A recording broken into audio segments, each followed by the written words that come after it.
Assalamualaikum warahmatullahi taala wabarakatuh. Selamat sejahtera. Tuan-tuan, tolong share, tolong like, tolong subscribe.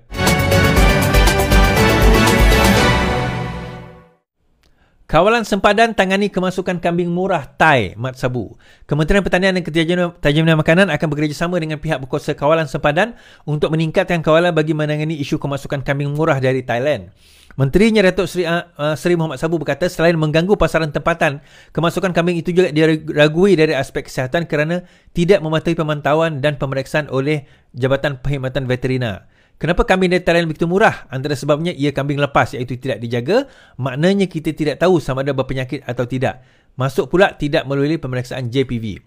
Untuk itu kita akan minta pihak berkuasa di sepadan untuk bertindak melalui termasuk mengadakan pemeriksaan lebih kerap bagi menangani isu ini. Tuan-tuan, tak ramai yang tahu bahawa isu berkenaan dengan sempadan dan kenapa kita perlu tutup sempadan kita dan jaga sempadan kita daripada crossover oleh binatang. Adik saya baru-baru ni dia nak hantar kucing daripada kucing dia, pusat kucing dia daripada Kuching ke KL. Dia kata kos untuk hantar kucing dia daripada Kuching ke KL, tempat dia tinggal, kos dia lebih kurang RM1,500. So bila ditanya kenapa mahal sangat, rupanya dia ada melalui kuarantin, kemudian pemeriksaan, kemudian dia ada proses dia, tuan-tuan. Kenapa? Now, salah satu benda, kalau tuan-tuan ingat foot and mouth disease, foot and mouth disease, penyakit mulut dan kuku itu bermula daripada binatang. Begitu juga dengan penyakit-penyakit binatang yang lain sebenarnya dibawa oleh apa? Dibawa oleh binatang foreign yang datang ataupun yang tak dijaga. Dan kebanyakannya berlaku di kawasan sempadan Thailand. Now, isu dia adalah bila kita ada penjagaan yang elok pun dengan binatang kita jaga elok dengan nak masuk tu kena ada letak ni, ada dia punya macam dulu COVID dulu kan. Tetapi bila kita sewenang-wenangnya bawa binatang daripada sempadan tanpa melalui veterina dan juga kuarantin yang betul, itu boleh membawa penyakit masuk ke dalam negara kita dan boleh menyebabkan kerugian, boleh membawa kerugian berjuta ringgit.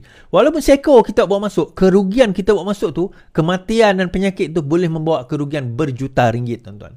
And that is why kenapa murah. Dulu saya ingat saya dekat Scotland dulu. Saya pelik kenapa kita nak sibuk-sibuk nak pelihara kambing biri-biri.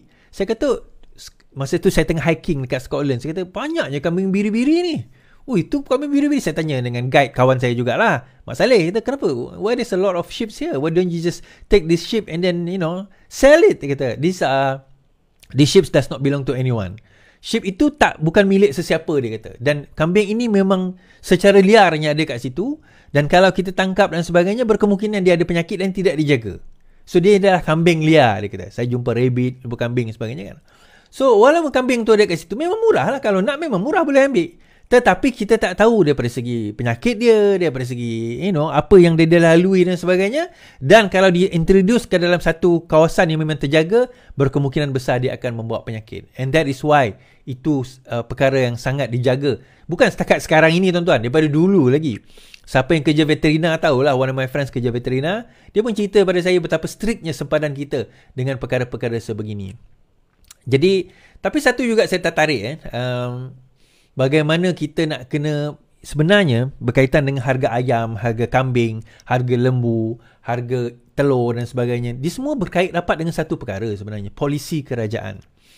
Padi, beras, polisi kerajaan. Bagi saya, untuk makluman tuan-tuan dan puan-puan, sebelum 2020, sebelum COVID, pengeluaran telur di dalam negara kita adalah sebanyak 110%. Bermakna 10% kita ekspor, 100% memang keluaran tempatan. Kita tak import telur-telur kecuali yang grade-grade tinggi lah kot. Tapi kebanyakan majoriti yang tempatan memang kita yang produce. Tetapi benda lain seperti ayam, seperti kambing, seperti lembu, seperti kerbau dan sebagainya, majoriti adalah import. Malah hampir 70% daging-daging tersebut adalah daging yang kita import. Lepas tu kita komplain kalau negara tersebut tak nak jual kepada kita. So akhirnya macam mana kita nak buat? Saya dah katakan hari tu, dia kembali kepada polisi kerajaan. Kita dah kena kembali untuk nak cernakan balik, nak kena perkenalkan balik pertanian di dalam negara kita. Baru-baru ini Sarawak mengatakan bahawa dengan padi yang boleh menghasilkan padi selama 5 kali 2 tahun, maksudnya 2 kali, lebih kurang 2 kali, maksudnya 5 kali setahun, Sarawak telah mula memperkenalkan 10,000 hektar tanah untuk ditanam padi.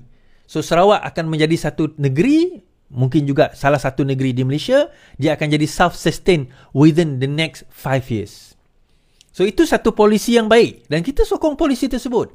Dan harapnya dengan Sarawak, kita ada Kedah, kita ada Selangor, kita ada Pulau Pinang, beberapa negeri lain, Perak umpamanya, yang ada tanah yang boleh ditanam, maka kita kena banyakkan lagi usaha. Akhirnya mungkin the next 5 years, kita tidak perlu bergantung lagi kepada import.